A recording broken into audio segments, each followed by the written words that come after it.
आज मनसुधा life कोचिंगला officially 1 वर्ष पूर्ण झालंय. मला तुमची सर्वांची माफी मागायची आहे. माफी यासाठी मागायची आहे की ह्या लाईफ कोचिंगच्या प्रवासात मला बऱ्याच वेळेस तुमच्यातल्या कमतरता दाखवाव्या लागतात. मला तुम्हाला इम्प्रूव्हमेंट सांगावे लागतात. तुम्ही सगळी माणसं म्हणजे 50% जे आपले पार्टिसिपेंट आहेत, एक्स्ट्राऑर्डिनरी लीडर्स आहेत, तुम्ही सगळे माझ्यापेक्षा वयाने 2 पटीने 3 पटींनी मोठे आहात. तरी मला त्या चुका तुम्हाला सांगाव्या लागतात आणि तुम्ही त्या आदराने चुका ऐकून घेतात. त्यासाठी मनापासून तुमचा आभार.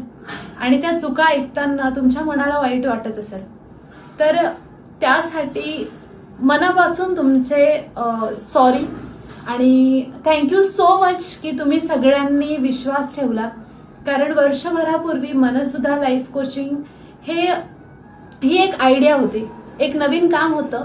तरी तुम्ही सर्वांनी जो विश्वास ठेवला, तुमच्या आयुष्याचे सिक्रेट्स सांगितले, तुमच्या अडचणी आम्हाला सांगितल्या आणि तुमच्या आयुष्यात काहीतरी नाविन्यपूर्ण क्रिएट करण्यासाठी तुम्ही आम्हाला संधी दिली, त्यासाठी तुमचे आणि श्री स्वामी समर्थ महाराज यांचे मनापासून आम्ही ऋणी आहोत. तुमच्या सोबत आम्ही आयुष्यभर आहोत आणि मनसुधा लाईफ कोचिंग ही तुमच्यासाठी असलेली आयुष्यभराची साथ आहे. मनापासून थँक्यू.